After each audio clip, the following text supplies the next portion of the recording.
Good afternoon, guys. Today's video I'm going to be taking hardwood cuttings. So I'm going to be taking hardwood cuttings from my blueberry bush. But if you've ever walked past maybe a plant and you've thought, wow, I really wish I was growing that plant myself, chances are in the sort of autumn winter time you might be able to take hardwood cuttings from it. And in this video I'm going to kind of show you how to do that. So before you start taking your cuttings, you're going to need a couple things, and hopefully most of the stuff you already have. First thing is some secateurs to actually take the cuttings, and then you're going to need something to put the cuttings in. So I've gone for this pot, which is actually what my blueberry bush came in when I bought it from the garden centre. And great thing about this is it's quite long, so you can really sink when we take the hardwood cuttings, you can really sink them in quite deep, because you want to sort of have two leaf nodes underneath the soil. I'll show you more on that. I've given it a bit of a water, so it's quite moist. And I'm using in there, because it's blueberry bushes, this ericaceous compost. So this is slightly acidic stuff.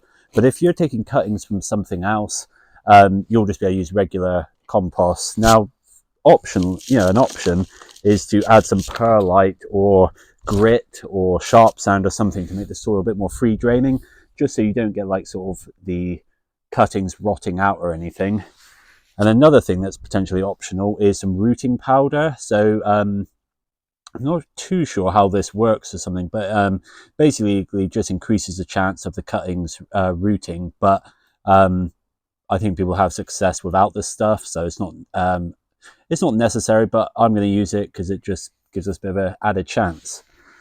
Finally, before we take the cuttings, if propagating is something you're into and you kind of really want to sort of get into this, and I think it is something brilliant to get into, free plants basically, haven't got to go and spend money at the garden centre, and you sort of get whatever variety you like the look of. The RHS, Royal Horticultural Society, have got this book, and great thing about this book is it goes into the different types of propagation. So whether that's hardwood cuttings, semi-ripe cuttings, or softwood cuttings, and even things like how to propagate succulents and how to propagate certain plants in glasses of water and things like that. So it goes into all the different techniques, and then the sort of second half of the book is all about the different species of plants. So blueberries are in here, and it tells me that I can take hardwood cuttings in the autumn, it tells me I can take softwood cuttings in the summer, and things like that. So really good guide. I picked this up for $9.99, but I think it retails around £20. But if you're into propagating, definitely worth a buy. So here we are at the blueberry bush, and I'm going to start taking some cuttings. Now, blueberries don't typically need any kind of pruning, at least not until they're 3 or 4 years old. And these blueberry plants are only in their second year, I think. So I'm going to be quite careful here about what I do decide to prune. I'm going to be looking for branches that are overlapping. So if something's crisscrossing, they're rubbing on each other, they're not going to grow properly. The leaves are going to sort of congest and create a bit of a place for disease and things to get in. So I'm going to sort of prune some of those, but I'm not going to go too hard. Now, on the other hand, propagation is a game of chance. Not every cutting you take will likely root. So, and blueberries are reasonably difficult. So obviously I'm going to probably take about 6 or 7 cuttings, hopefully. I would expect to maybe get 2 of them take. So I'll get sort of 2 new plants, which is really cool. But it's pretty much straightforward. Prune whatever you want. You're looking for stems that are about the size of about the thickness of a pencil. So stuff like this, where it's really bendy and really thin, isn't any good. What I want is sort of last year's growth. So there's an overlapping branch here, which I'm just going to cut down quite low at the base. Try not to cut the wrong thing. Boom.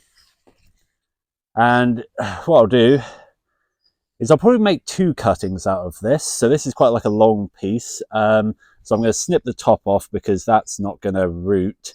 And when I cut, I'm going to cut just above a leaf node, and I'm going to cut diagonally. And you know what? I'm going to do some close-ups of this.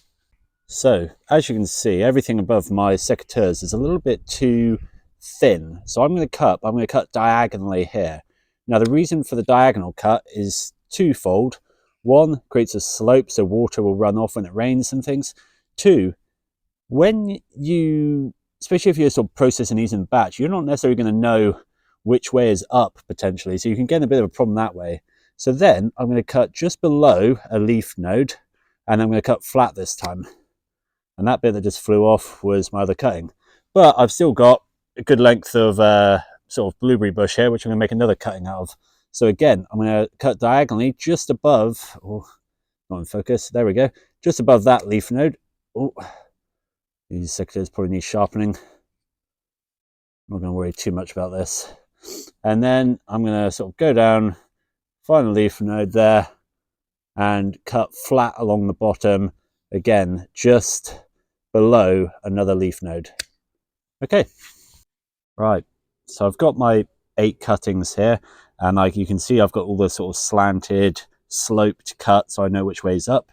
And all that's really left to do is to sink them into this compost. Now, when you sink them in, you want to try and get 1, 2, maybe 3 of the leaf nodes under the soil. So you're almost sinking 2/3 of the hardwood cutting, and that's not going to create any issues. But before you do that, there is one extra additional step, which is to get the sort of rooting powder on. So I just swirl it in there, and I can see some of it's binded onto the sort of base of the plant. I really don't know how much difference this makes. Definitely an optional step, but you know, they sell this stuff, so it must work something. And then all I'm going to do is sink it in, push it in about that deep, and I'll do the same for the rest of them, making sure I put them the right way up.